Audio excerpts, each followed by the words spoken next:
You knew what time it was the moment your phone lit up. Not the hour. The kind of time. That late, quiet hour when their other plans had already fallen through. When the people they actually wanted to see did not reply. When the night started feeling too empty. And suddenly your name came up. Not first. Never first. Just late enough to make it obvious. They do not ignore you completely. That would almost be kinder.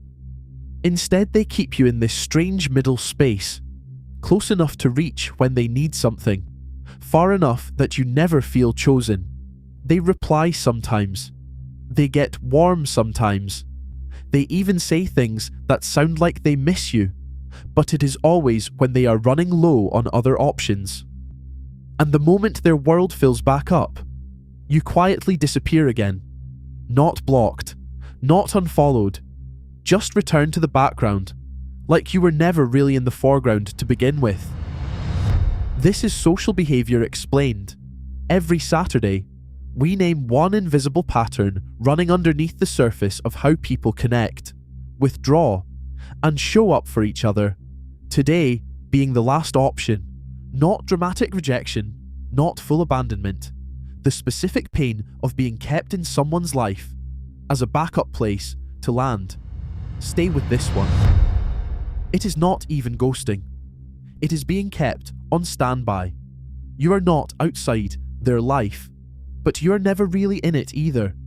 You are the person they call when their first choice is busy, the one they reach for when they are lonely, the reliable one they remember when they need comfort, attention, or a favor. And because they keep coming back, you start explaining it away. Maybe they are just bad at texting. Maybe they are going through something. Maybe I am expecting too much. You stop asking the real question. Why do they only choose me when choosing me costs them nothing? On Social Behaviour Explained, we call this the reserve position. The role you occupy when someone does not want to lose access to you, but does not want to give you real priority either. You are not outside their life, but you are not central in it. You are not forgotten, but you are not first. You are not unwanted, but you are not fully chosen. And that middle place is emotionally dangerous because it gives you enough evidence to hope and enough neglect to hurt. Now pay attention to what keeps you in the reserve position, because the pattern does not hold through cruelty. It holds through timing. The message arrives at the perfect emotional moment. The call comes just when you were trying to detach. The warmth returns just when you were beginning to accept the distance. And because the timing feels meaningful, you mistake it for intention. But timing is not the same as priority. A person can miss you when they are lonely and still not choose you when they are free. A person can need your comfort and still not value your place in their life. A person can return to you often and still never build anything stable with you. On Social Behaviour Explained, we call this the convenient timing.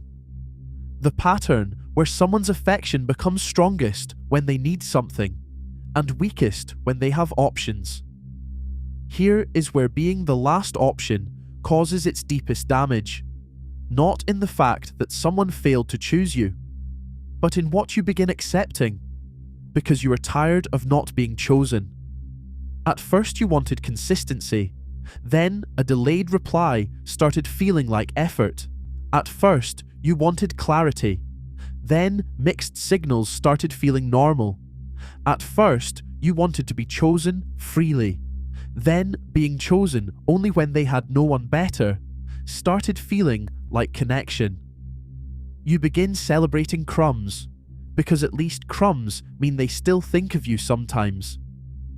You start confusing access with affection. You start believing that if you were just a little more patient, a little easier to choose, maybe they would finally pick you properly. On Social Behaviour Explained, we call this the shrinking standard. The quiet lowering of what you accept, because being chosen late has started to feel better than not being chosen at all. So what do you do with all of this? Not by becoming bitter, not by pretending you do not care, but by asking yourself one honest question.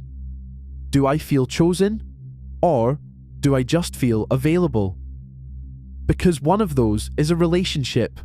The other is an emotional waiting room. You can care about someone and still admit their pattern hurts you. You can understand their timing and still refuse to organize your self-worth around it. There is a difference between patience and slowly erasing yourself to stay available. There is a difference between understanding someone's season and becoming a permanent backup plan. Someone can miss you when they are lonely and still not want you when they are not. Someone can return to you often and still never actually choose you. And you were not made to live in someone's backup plan. You were not made to organize your worth around someone's availability. You were not made to wait in the place where being chosen late has started to feel like love. The reserve position, the convenient timing, the shrinking standard. 3 patterns hiding inside the pain of being close enough to be used, but not close enough to be honored. A pattern you can't see runs you. A pattern you can see, you can work with. Every Saturday, we name one pattern. Subscribe, so you don't miss the one that changes something. Drop in the comments, where have you felt like someone's last option? I read everyone. I'll see you Saturday.